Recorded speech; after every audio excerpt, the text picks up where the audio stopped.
What's going on, everybody? Welcome to episode 112 of the Finale Podcast. Today I'm joined by Yossef to talk about the divisional round weekend of the NFL playoffs and recap Wild Card weekend as well. So, Yossef, how's it going? Man, I'm excited to talk about it. I think there's some fantastic games coming up this weekend. Best time of year. Divisional round is always the best. I think it weeds out some of, maybe the playoff picture, the bottom end of the playoff picture that maybe doesn't deserve to be there. And now it's those matchups we've been waiting to see all year. Still recovering from the Vikings loss from last weekend, but can't wait to get into it with you, man. Glad to be here. Yeah, definitely some good matchups this weekend, I would say. They all look pretty good. I mean, Texans, Chiefs, Commanders, Lions, Rams, Eagles, Ravens, Bills, the big one. So yeah, let's just recap Wild Card weekend first. Of course, starting off with that Vikings game. I was able to go and was really excited for that game. Had high hopes going into that one that they would recover from that showing in Week 18 where they just didn't look like themselves and struggled to convert in the red zone against the Lions. An opportunity to beat a team that beat you once already in the year in the Rams, and they just didn't take advantage. So, what were your takeaways from that game? Yeah, man. I mean, just and a fall off like we've seen, the last fall off I remember it being this drastic from a quarterback, probably Carson Wentz, and that happened, through an off season. This one happening in the middle of the season, in the midst of Sam Darnold having stringing together some of his best performances. It was very disappointing, alarming. Um, but I watched the game. I watched the first half back a couple days ago, and I found some interesting things. Looking back at Sam Darnold's career with the Jets, where he started, of course, you see where he excels, and we could see that here in this year's data as well. Is Sam Darnold pushing the football downfield? He excels in those over 20-yard plays. He can throw it deep, and that was the bread and butter for the Vikings offense this season as well. Guys like Jordan Addison and Justin Jefferson getting open for him. TJ Hawkinson, being a reliable threat within, that around that 15, 20 yards range. But what McVay and the Rams did so wonderfully is, they forced him to make those throws within 20 yards of the line of scrimmage. Whereas Sam Darnold, if you look at him as in comparison, we see Sam Darnold is getting blitzed, of course, by Flores's amazing schemes. He's scheming up a way to hit different holes within that line to get different angles at Sam Darnold at Matthew Stafford. And what Matthew Stafford did is get the ball off very quickly, accurately, into his guys. And McVay had guys open for him running routes that would avoid, that holding the ball for too long. But what we see with Sam Darnold is he struggled within that, 5 to 20 yards range where they sent blitzers and no one was open. There was no one to throw to, and even if there was someone to throw to, that decisive, quick decision making is not a skill set that Sam Darnold exceeds in. And that's what we saw, I think, in the first half of that Rams game that completely unraveled very quickly was the Rams just blitzing him and applying pressure. And the Vikings O-line didn't hold up like maybe they did in the rest of the season where they were giving him ample time to throw. This time they were sending extra guys than the line could keep up with. And ultimately Sam Darnold within that 5 to 20 yard range was incapable of making quick decisions and throwing accurate balls time and time again. So this was really an out coaching. KOC got out coached by his master. Which is Sean McVay, the tree, the guy who he learned from over there with the Rams, the guy who won a championship with. And ultimately, it's hard for me to really pin the blame all on Sam Darnold as like this is his third, fourth stop in the NFL for a reason. And as a coach, yes, you should be playing to a quarterback's strengths, but also making sure that when other teams look to utilize that weakness to their benefit, you have ways to scheme against that. And KOC got out schemed, and man, the Rams defense probably one of the two weakest units going into the playoffs. Really, really stepped up. Massive game for their D line, of course. So those are some of the observations and takeaways I had from the game. Obviously, like some I have some feelings towards Sam Darnold, but ultimately, I think he delivered well over expectations coming into the year. And that shortfalling here was, yes, his fault, but also the fault of KOC and being outcoached. So that's kind of where I lie. Ultimately, as well, looking forward a little bit, he saved, the Vikings a Daniel Jones situation where Daniel Jones beats the 28th ranked defense in the playoffs to win playoff game, and then you get a $40 million bag for 4 years. So that's something that the Vikings, I think, avoided and got some clarity into the future of who Sam Darnold really is. So glad that happened sooner rather than, after the payday. Now we get to keep some of the guys, our young guys on defense, and maybe build that O-line up a little bit more. Christian Darrisaw comes back. O'Neal was suffering with the concussion in the second half. So yeah, that's overall a week post 1 week after the loss. I've been I've had some time to be more analytical about what I saw, and that would be my takeaways. Yeah. I think with Sam Darnold, these last 2 weeks, these two teams, of course, are the only teams that beat the Vikings this year. The Rams and the Lions both beat the Vikings twice. I feel like they did a good job of putting him under pressure and Hmm. sort of making him be a little bit more hesitant, whereas other parts of the season, he'd be a lot more decisive and you could really tell in his throws. And, you could see there were portions of the last two games where he had throws there, like in the last game against Jalen Naylor, that he just missed. It was a easy throw that he's made plenty of times this season, and I think that just came down to the confidence sort of being shattered a little bit Hmm. because of that blitz and not trusting the throws as much because you don't know if your O line can protect you. So I think it's just like another sort of indicator of how Sam Darnold needs some of these things around him to really be working. Um, and part of that hesitancy was like not really knowing when to throw it away and not take that 10-yard sack, or having the lanes to run and just deciding not to run, like one sequence where he got away from the pressure and then he just still didn't decide to run, where he had a little bit of a lane there to get maybe 5 yards, and he just pump faked again and then just took a sack.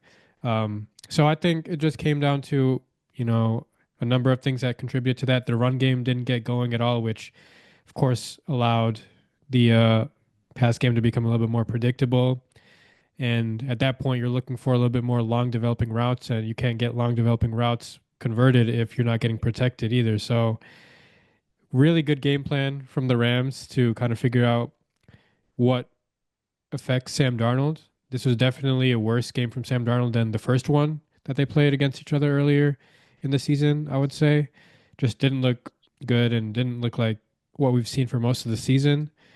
Um, and it's disappointing, like the pass game just not being there. Like we have all these weapons and they're not being able to make plays just because, these plays aren't, allowed to be developed. There's not enough time. And part of it is on Sam Darnold. He does hold the ball for a long time. But Hmm. I just think it's a contributing sort of factor to that where the old line also has to be a lot better. And I think we can all say like the interior of our offensive line is a weakness that needs to be upgraded. And then that's just on the offensive side. I mean, defensively, they didn't really they didn't show up. I think outside of that one play where they got to Stafford and there was a debate about whether or not it was grounding or a Crazy. fumble. I Hmm. think that was really the only play where momentum could have been switched and that could have been a different game. But other than that, I mean, they allowed them to score off the first drive and then just continued to allow these chunk plays. And, Stafford was hanging in there, making some big throws. And respect to him. I mean, he's a big time player. He's won a Super Bowl. Like he understands the game. And you could kind of just see the Vikings. again, inability to cover the Rams receivers. Puka Nacua had a really good day. Kyron Williams had a good day, who I kind of feared coming into it was the guy that they needed to stop. And then, there was a big time play, I think, on third down where Cooper Cup, caught a back shoulder pass on a cover zero blitz. So Mhm. it was just, again, I think the defense, what they need to work on there is just getting an improvements in the secondary.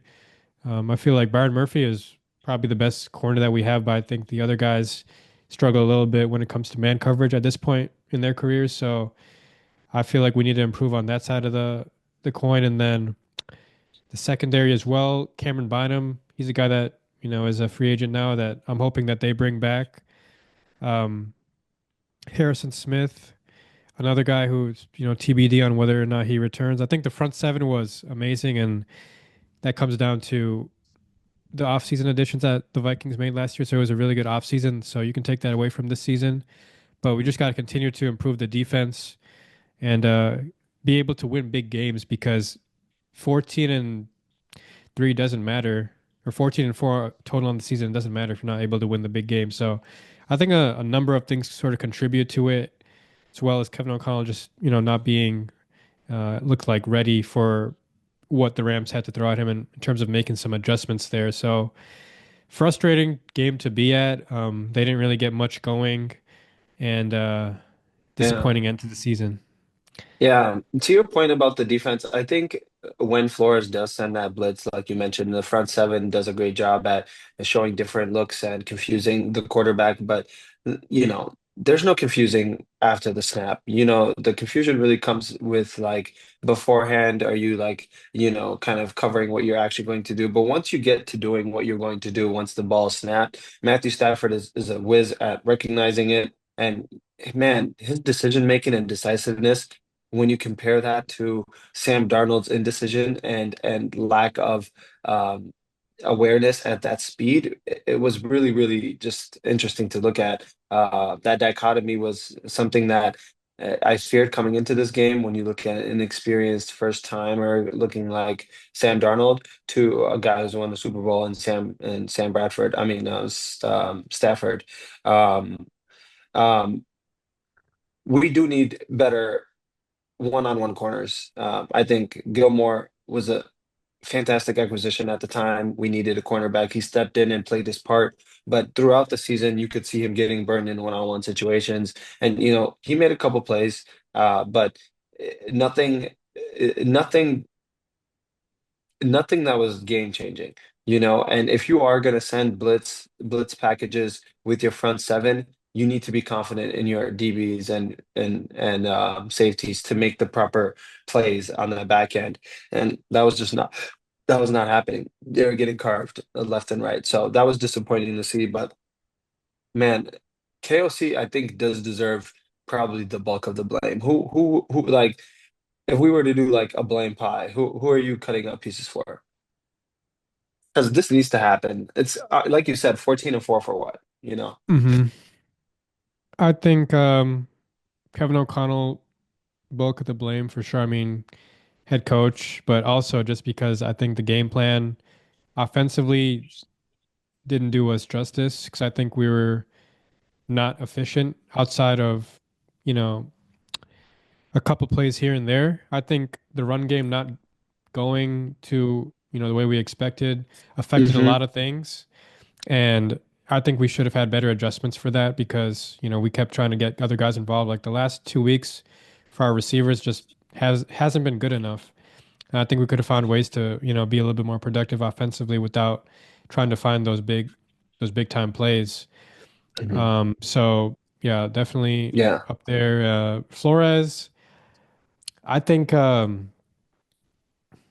honestly a worse game against the Rams than the Lions. So I think he's up there a little bit as well. I think Stafford just had it too easy, and it didn't seem like we got to him enough, or just we couldn't take him down because he's a guy that's willing, like I said, to stay there and make the throws and trust his arm, and Hmm. he's comfortable. And I think the Flores defense is meant to make the quarterbacks uncomfortable. So I just don't think it worked against an experienced guy like Stafford. Um, Hmm. so offensively.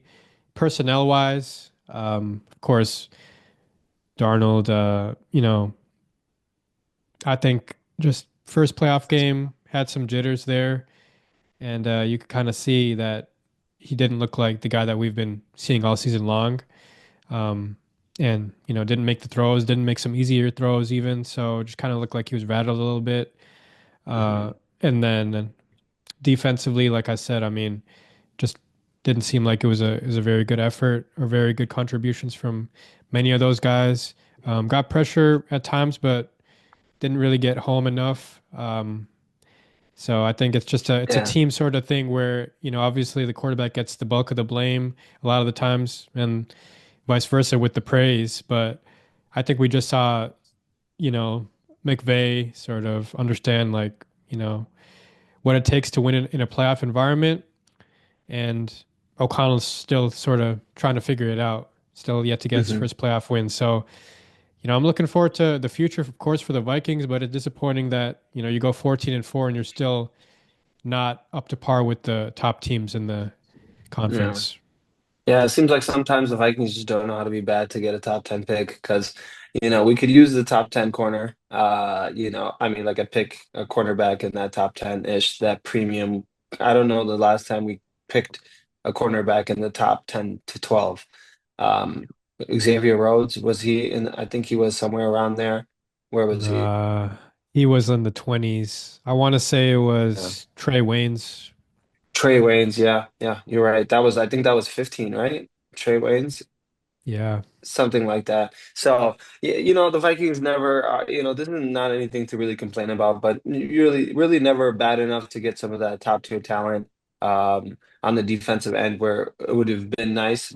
And that's why I think it's so disappointing to lose in that first round in the manner that we did, first blowing the opportunity for the first seed and then now going into the wild card round and coming out with nothing. It kind of makes it seem like, maybe losing a couple more games would have been more advantageous into building, but that's all that is BS. You want KOC to have that experience and whatnot. I So yeah, I think like, you know, if you can't identify the talent and draft good players, then I don't even think it matters because we've right. spent on, guys like Bradbury in the first round. Ed Hmm. Ingram was a pretty high pick who's already been benched. He's not even a starting guy on the line. Blake Yeah, is Brandel, Rod Cleveland? Ezra Cleveland, yeah. So we've spent, a considerable amount on trying to get guys, even DBs going back to, Cameron Dantzler, like you mentioned, Trey Yeah, Waynes, Jeff Gladney, yeah, um, a number yeah. of guys on that side that we just haven't hit on. Lewis Seen, Andrew Booth. So just a number of guys that we just haven't hit on from the draft. So it's like you got to hit on your draft picks. Our tackles are really good. I'm glad that we, got those guys, but we have to develop the interior because if you're Hmm. just getting like bulldozed and pressed and confused by different blitz, packages, it's not going to even like come down to just one-on-one matchups. It's going to make other guys look bad. If you're getting all these different blitz coverages and we're not able to pick it up. So I Hmm. think it comes down to a number of things, and that Yeah. would definitely have helped Sam Darnold out a lot if he had the time to make the throws that he's comfortable making. So I think some guys can cope with it a little bit better than others, but some kind of need that line to be stout so you can make the Mhm. throws that you need to make. And I think that's a big problem the Vikings have to understand and work at is outside of the skill positions. I think our drafting is not overly impressive. Correct. Wide receivers is well documented. We're a good organization when it comes to drafting those receivers and running backs, but we need to be able to hit on these linemen, offensive linemen, defensive linemen. We need to be able to hit on, guys in the secondary as well. When you look at it on our defense, I mean, Josh Metellus, a late round pick. I think Cam Bynum's also a late round pick. Guys in our, front seven, I don't think any of them were drafted. I mean, Ivan Pace was undrafted, but you know what I'm saying? Like these guys weren't really guys that we drafted and are homegrown or Yeah. anything like that. Yeah. Offensively, when it comes to the tackles, of course, Darisaw O'Neal drafted. Huge. But the interior at Ingram that didn't work out. Bradbury is just, you know, hasn't really worked out. And then we've resorted to Dalton Reisner and Blake Brandel, who it's up and down with those guys. So Yeah. when you have these high picks, you got to be able to hit and capitalize, and you got to be able to draft well, even if you're not a team that's picks high. Where I think the Vikings have the 24th overall pick now, so they're gonna have to, find a guy that's gonna fit their timeline and be somebody that can Yeah. contribute. Because we've had plenty of opportunities, it just haven't capitalized as much when it comes to the outside the skill positions. Yeah, I think Kawhi has a interesting offseason coming up. Coming into this season, I think this offseason was the first offseason that he had um, true control over the roster. Whereas in previous years, he had some contracts rolling over from the Rick Spielman, or is it? That Yeah, era of, so and he didn't want to break that up just to break it up. He kept them together his first offseason, and then now his second offseason, which was last offseason, he made some changes that obviously bringing in that defensive unit that Brian Flores loved. And in the free agency market, Kwesi has been able to showcase his skills as a general manager. yeah, I think it's easier to recognize, in the free established. market, exactly, than it is scouting and building that up. So I think it's still out on whether Kwesi can do that, and we'll see this offseason for sure. And this is not going to be the end all be all by any means, but you'll definitely need to deliver in some aspects. We do have a lot of cap space, but like you said, some of these positions need to be homegrown. They're too expensive on the free market, whatnot. So we'll see what happens and what comes of that, and of course what comes of JJ McCarthy. But I do think an underwhelming aspect of the Vikings game that I haven't heard maybe too much about was the Rams got totally gashed in the running game against Philly a couple weeks ago, coming into in the regular season, coming into the playoffs, and our inability to run with Aaron Jones. I think Cam Akers had one of the best runs for us, which was pretty important. And of course, we weren't able to capitalize once we were in the red zone because of him. But you know, not having an efficient, effective run game was a very detriment, like you mentioned earlier as well, meaning that none of those play actions worked. None of those long forming plays really had any time because they weren't really scared of the run at all. I think that was a big deficiency. Aaron Jones, fantastic player in the regular season, nearly 1,000 yard rusher. But just, doesn't have that explosiveness, nor does he have the ability to beat that first tackler like maybe he did in the past. And I think it really showcased itself. And when you talk about a young, inexperienced guy like Sam Darnold, having the ability to lean on a running game would have helped immensely. So it's tragic that that wasn't the case for sure. So we'll see what kind of player we end up. We'll probably draft a running back, but so many running backs that got switch swapped in the offseason last year. We got Aaron Jones. Josh Jacobs went to the Packers and Derrick Henry, of course. So like maybe we could have grabbed a little bit better running back hindsight. Like a Josh Jacobs, I think probably would have been a lot more helpful to Sam Darnold in a game specifically like the Rams where they have maybe a little bit harder time stopping the run. So that was something I noticed as well that might have helped tilt the balance of the game a little bit. But yeah. Yeah, I mean, long off season ahead, but let's move on to the divisional round weekend. Mhm. What is the matchup, I guess, that you have your eye on the most? Man, there's two. First and foremost, Bills Ravens. I'm cannot wait for that. The Ravens are one of my favorite teams. I love Lamar Jackson, and watching his career has been truly a joy. Being able to see him grow as a passer into a 40 plus touchdown and four interception season. If you had told someone if you had told the Ravens that this is the person that they were getting, of course they believed it. But if that's who you told the rest of the league to, I don't know how many people would have believed you. His development has been very fun to watch, and I absolutely have been adored of his season. But same can be said about Josh Allen and what he's been able to showcase, acting like Superman, acting like this is the NBA, just taking the whole team on his back at times, with that fantastic line. So we'll see how that matchup goes, but that's one of them, and we can dive a little bit deeper into each of these matchups.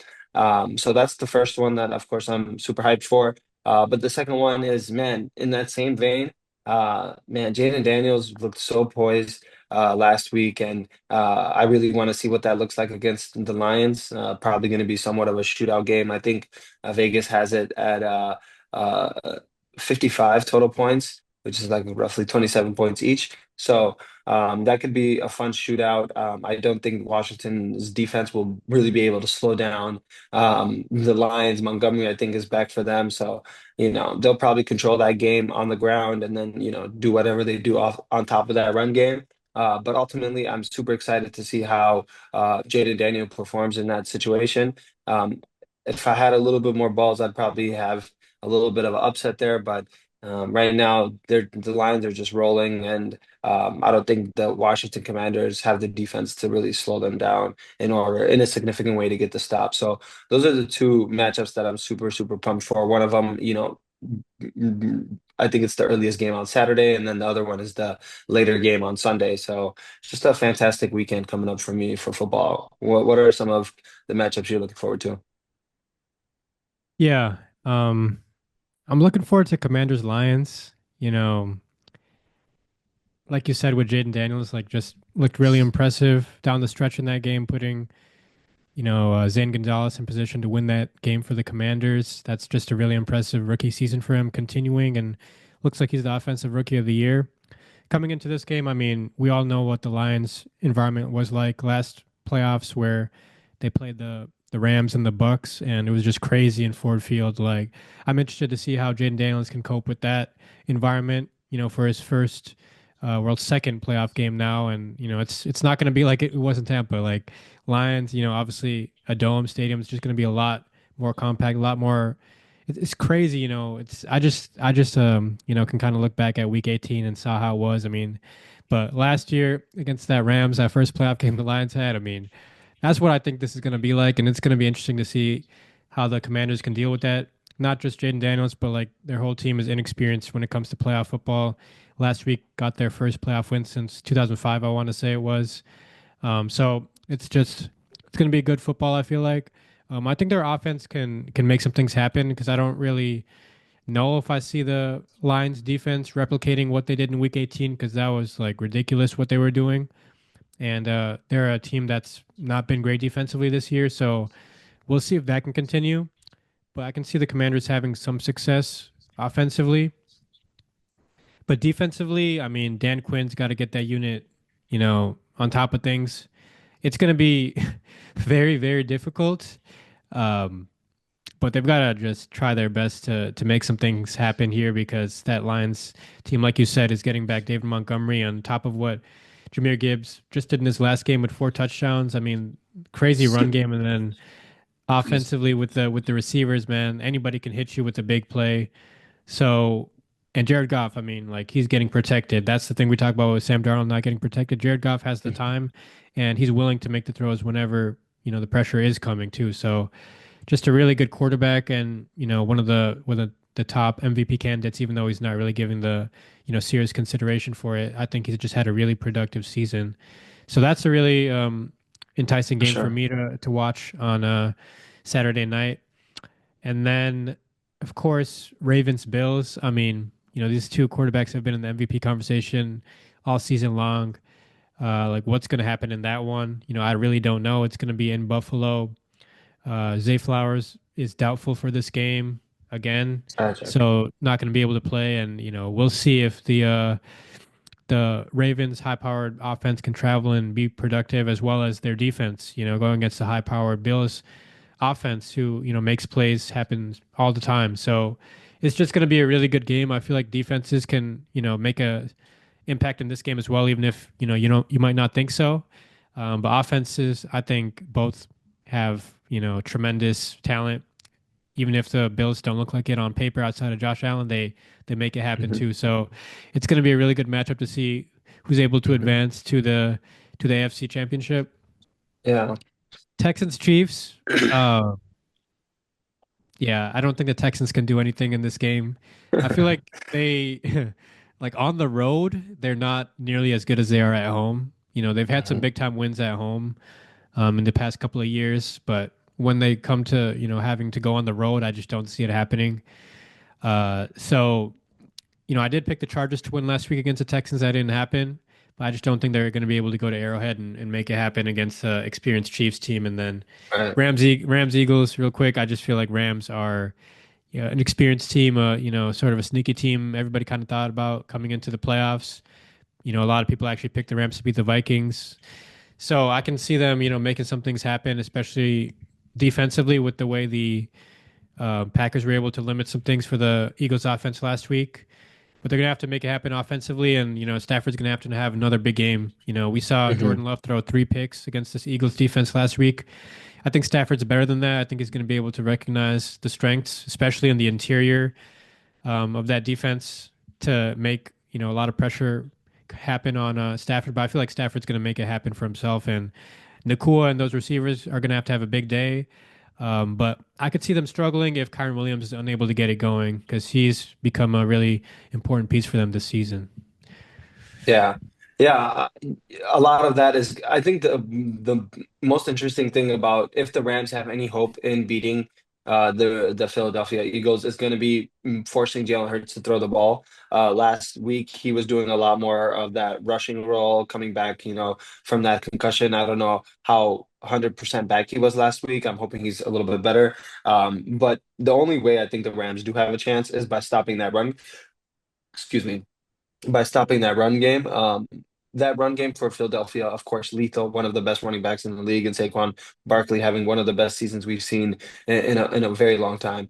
If they can't stop the run, I don't see how much hope they do have in beating the Eagles. And in my opinion, and we can do some picks here later, but I don't see them slowing down that Eagles front seven. They're not like the Vikings front seven on the offense. Sorry, there that O line. That O line will not be pushed back. That is the unit of premier choice within that Eagles locker room. So being able to break through that offensive line is going to be the key, but I just don't see that happening where there's a talent level is just on another realm when you compare it to the Vikings offensive line. So even the pressure, it's going to be a lot harder to get pressure to Jalen Hurts unless he's in that 3rd and 7, 3rd and long situations time and time again. But for the most part, stopping that run should be the number one focus of the Rams team, which they absolutely, didn't show the ability to do in previous matchups against the Eagles. But if they have any hope, that will be the way it's going to happen. However, in that same vein, having a team focusing so much on stopping that running game is what opens up passing lanes for Philadelphia, ironically enough. So this is going to be a hard one. I think the talent level in the trenches are just a lot better than what the Vikings had to offer. I mean, I didn't even mention the defensive line for the Eagles, where those guys in the interior are can get right up the middle to Stafford. And Stafford, of course, he if he has a second or two with guys coming off the edge, he can make plays, step up in the pocket, great pocket awareness, great touch, and great decision making very quickly. But if it's coming right up the middle, he struggles with mobility issues, and we'll see if he can get out of the pocket and make the throws necessary. So just the way that the Philadelphia Eagles own the trenches is something that is very discouraging for a Rams team that was probably playing into the downsides of an inexperienced quarterback with the Vikings, which the Eagles I don't think uh, the scheme will work against. So um, slim chance, in my opinion, that the Rams beat the Eagles. But moving on to the Eagles, I mean the Chiefs Houston game. I mean that one. uh, Pressure is the name of the game there, where Spagnola is going to send pressure, and I think I saw something along the lines of like when CJ Stroud is getting blitzed, he's one of the worst at making decisions and one of the highest turnover rates in those blitz situations. So if the Spagnuolo is able to get pressure that lands and of course that Texans offensive line is pretty putrid this season, not being able to protect CJ, and with the lack of weapons, they're gonna just probably take. Uh,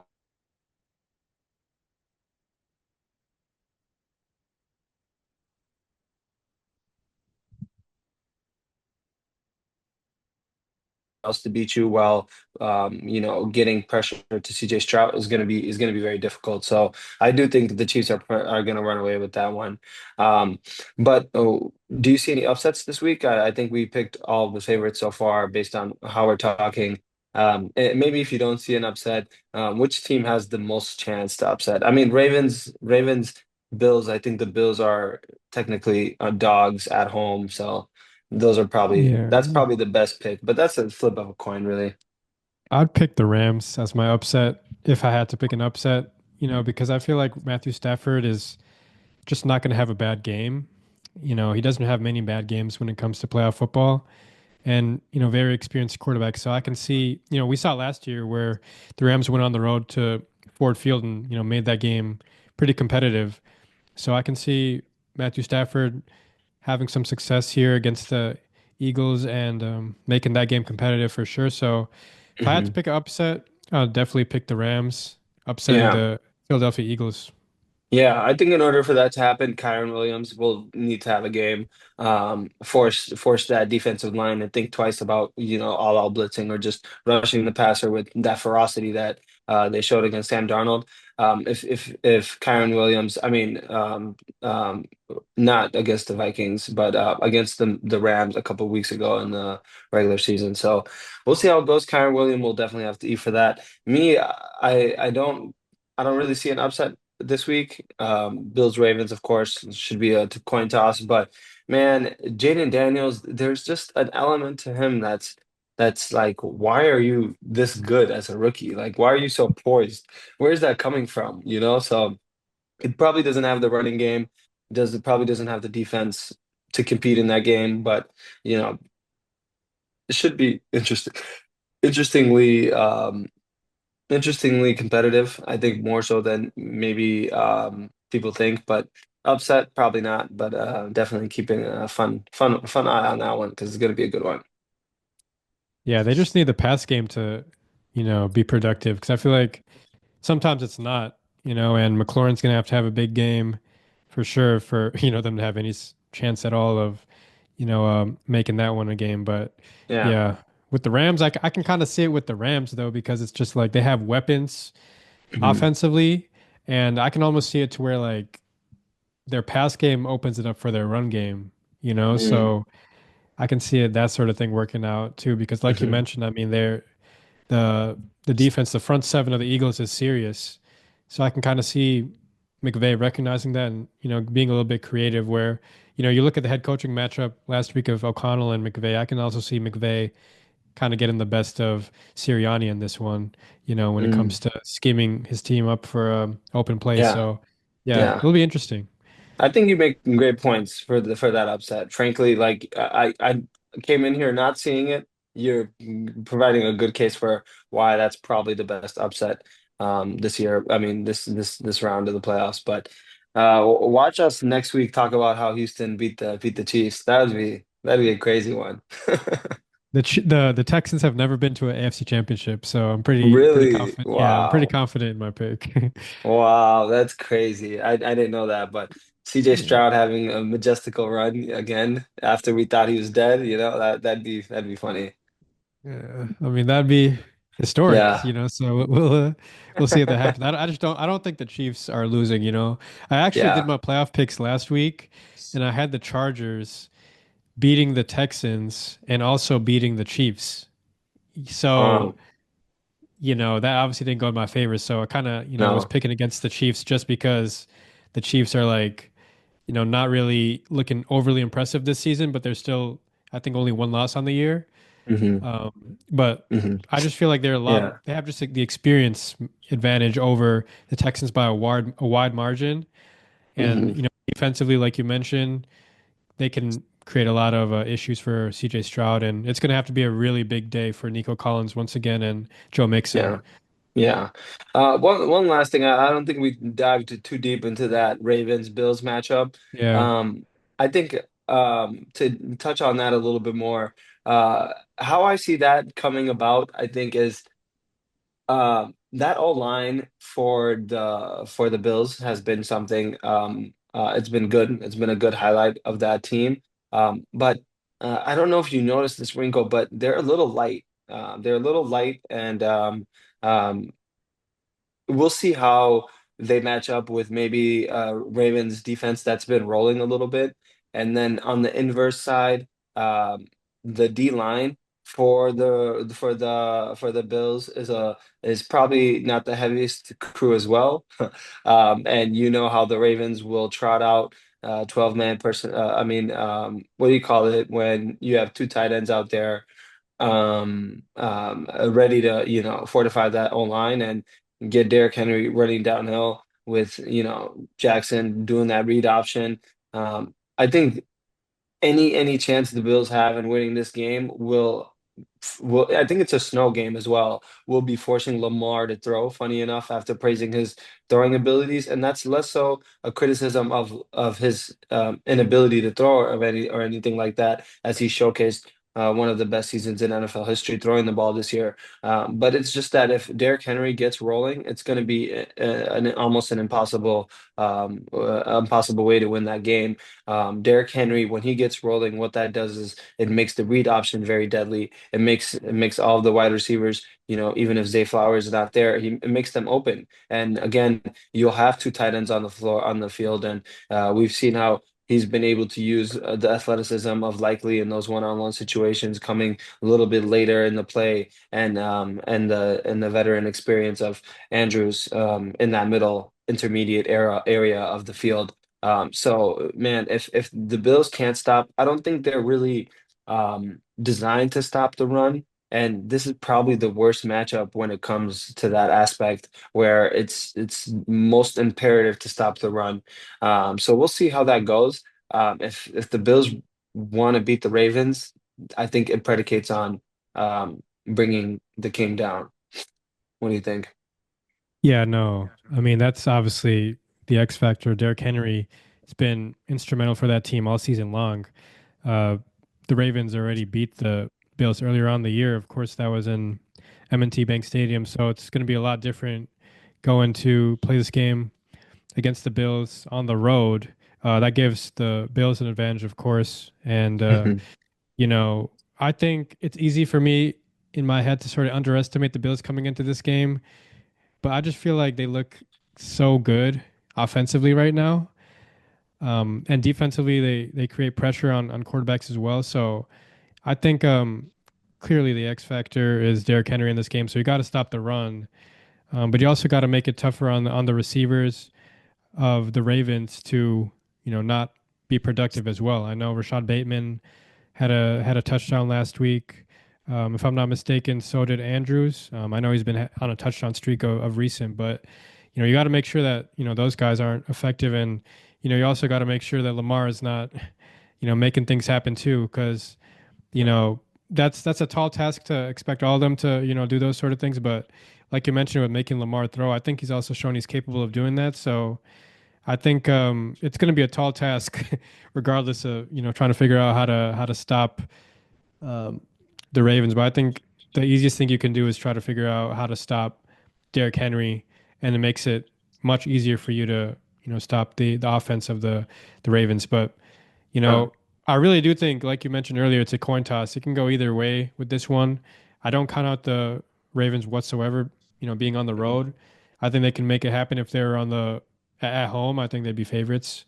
But this one, I mean, I'm not sure what the spread is, but it could really go either way. I like both teams' chances of getting it done.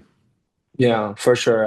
Like you said, it's a coin flip for real. I am super excited for this game.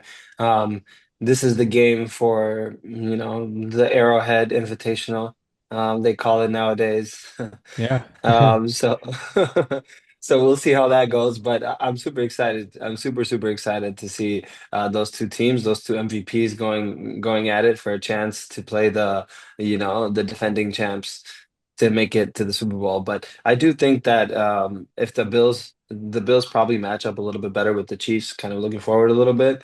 But I don't have any doubts that the Ravens can get it done either. So I think this is the Super Bowl, birth type of game.